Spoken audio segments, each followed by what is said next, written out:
Since we must become like them, I think it's important for us to know what that means and what it doesn't mean. So let's take a look at some of the qualities that he is talking about. First, little children are innocent and they're pure.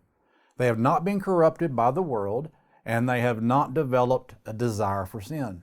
Every Christian must learn to reprogram themselves to have this same type of pure and innocent heart.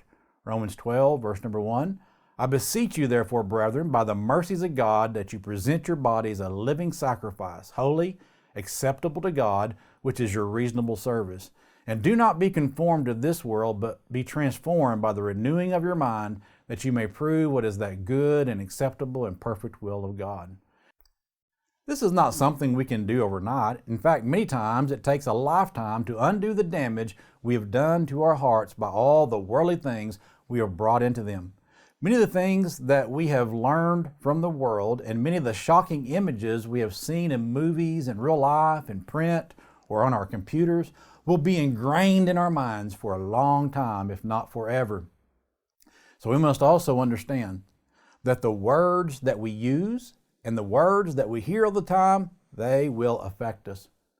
When we are around people that, cuss and say vulgar things all the time, it no longer shocks us.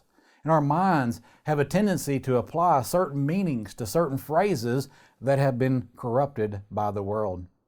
The more we immerse ourselves in things like these, the more challenging it will be for us to reprogram ourselves to where we actually become shocked when we hear or see things that are not righteous or wholesome. As I said, it will not be easy for us to be able to do this. It's not going to be easy just to clear the junk out of our heads, but we can eventually do it, though I personally believe that our hearts will be scarred for a lifetime. Now, in order to go back to having a pure and innocent heart, it begins by renewing our minds in the way of righteousness. As Paul said, we must bring every thought into captivity to the obedience of Christ, 2 Corinthians 10, verse number 5.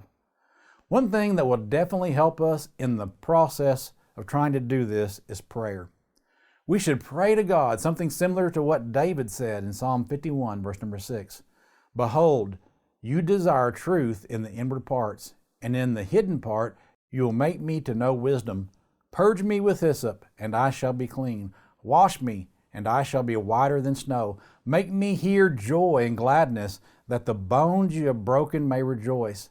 Hide your face from my sins, and blot out my iniquities. Create in me a clean heart, O God, and renew a steadfast spirit within me.